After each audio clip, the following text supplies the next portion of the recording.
తయారు చేసి ఒక వాలంటీర్లు తయారు చేసి ఎటువంటి కథలు చేస్తున్నారంటే అసలు చెప్పడానికి కూడా వీలు కాదు, మాటల్లో చెప్పడానికి లేదు. ఒక మనిషి ఉన్న వ్యక్తి, ఏ మహిళ కూడా భారతదేశంలో లేదా మహిళల పట్ల గౌరవం ఉన్న వ్యక్తి, ఏ తల్లిని గౌరవించే పిల్లడు కూడా, కొడుకు కూడా ఇవాళ సిగ్గుతో తల వంచుకోవాల్సిన పరిస్థితి. వీళ్ళు బీజేపీ గుండాలు, మైత్రి గుండాలు, వాళ్ళకు చెందినటువంటి కార్యకర్తలు గ్రామాల మీద దాడి చేసి ఒక కుటుంబం పారిపోతా ఉంటే ఆ కుటుంబాన్ని పట్టుకొని ఎక్కడ పోలీసు జీబు నుంచి తీసి వాళ్ళు లాక్కొని, ఇద్దరు మహిళలు, అందులో ఒక మహిళ మిలిటరీ ఆఫీసర్ భార్య, ఆయన దేశ రక్షణ కోసం పనిచేసే వ్యక్తి. ఆ అమ్మాయిని లాక్కొచ్చి మొత్తం బట్టలు కూడా తీసి, ఇంకొక మహిళను కూడా బట్టలు తీస్తే తండ్రి అడ్డం పోతే తండ్రిని నరికి చంపారు. 14 సంవత్సరాల తమ్ముడు అడ్డం పోతే ఆ పిల్లని ఒక్కొక్క ఈయన ఇరుచుకుంటూ, చేయికి ఎక్కడెక్కడ ఇరుచుకుంటూ, ఎక్కడెక్కడ పొడుచుకుంటూ చేస్తుంటే ఆ అమ్మాయి ఏడ్చుకుంటూ చెప్పింది, ఒక్కసారి చంపేసేయండి ఇవన్నీ, ఎందుకు అట్లా ఒక్కొక్క చేయి ఇరిచేస్తారు, ఒక్కొక్క కాలు ఇరిచేస్తారు. ఇటువంటి దుర్మార్గమైనటువంటి బీజేపీ గుండాలు ఆ ఇద్దరు మహిళల్ని నగ్నంగా ఊరేగించి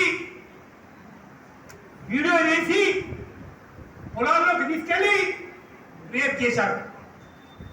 అరే, ఈ దేశం హోంమంత్రికి సిగ్గుండాలా? అమిత్ షాకు సిగ్గుండాలా?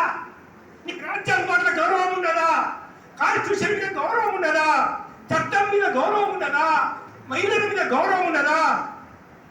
మహిళల్ని రేప్ చేసిన వాళ్ళని, తండ్రిని చెప్పిన వాళ్ళని, తమ్ముడిని చెప్పిన వాళ్ళని కేసు రిజిస్టర్ గానే, అప్లికేషన్ పెడితే రిపోర్ట్ ఇస్తే కేసు రిజిస్టర్ గానే.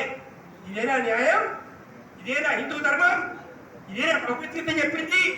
ఇదేనా రమ్మ భక్తులు చేయాల్సింది? అది మనం ఆలోచించాల్సిన అవసరం ఉంది. 14 రోజుల దాకా కేసు రిజిస్టర్ కాలే. అమెరికాలో ఉన్నటువంటి కుక్కీలు, ఇతర దేశాల్లో కుక్కీలు మెయిల్స్ పెట్టి, వాట్సాప్లు పంపించి, వీడియోలు పంపించి, ఇంటర్నేషనల్ లెవెల్లో భారతదేశంలో మహిళలకి అత్యాచారం జరుగుతున్నదని ప్రచారం జరిగితే, ఉమెన్ కమిషన్ కు రిపోర్ట్లు పంపిస్తే, రాష్ట్రపతికి మెయిల్స్ పెడితే అప్పుడు కేసు రిజిస్టర్ చేసినారు ఈ దేశం లోపల. అరే, బీజేపీ వాళ్ళు చేస్తున్న కథ ఒక్కొక్కటి కనుక వింటే సిగ్గుతో శరం తలకాయ వలుచుకోవాలి. బిల్కిస్ బాను అని ఒక అమ్మాయి ఉండే, బిల్కిస్ బాను, ఆమె ప్రెగ్నెంట్ లేడీ, 7 నెలల ప్రెగ్నెంట్. హిందూ ముస్లిం కొట్లాటలో ఈ బీజేపీ గుండాల మీద దాడి చేసి వాళ్ళ ఇంట్లో చంపేసి, తండ్రిని చంపేసి, మొత్తం 14 మందిని ఆ టైంలో చంపేసి అమ్మాయిని గ్యాంగ్ రేప్ చేసినారు. మనుషులా పశువులా? ఒక్కడు కాదు, ఇద్దరు కాదు, 14 మంది కలిసి ఆ అమ్మాయిని రేప్ చేసి చేయడం అనేది జరిగింది. కానీ ఆ అమ్మాయి ధైర్యంగా మెచ్చుకోవాలా, కంప్లైంట్ ఇచ్చింది, కోర్టులో సాక్ష్యం చెప్పింది. సాక్షుల్ని చంపుతామని చెప్పినా కూడా కొంతమంది ధైర్యంగా వెళ్ళి కోర్టులో సాక్ష్యం చెప్పారు. కోర్టు వాళ్ళకి శిక్ష వేసింది, యావజ్జీవ జైలు శిక్ష చేసింది. ఎంతమందికి? 14 మందికి శిక్ష పడ్డది. ఏం చేసిందో తెలుసా బీజేపీ గవర్నమెంట్? గుజరాత్ గవర్నమెంట్ ఏం చేసిందో తెలుసా? అలా జైల్లోకి వెళ్ళి విడుదల చేసింది.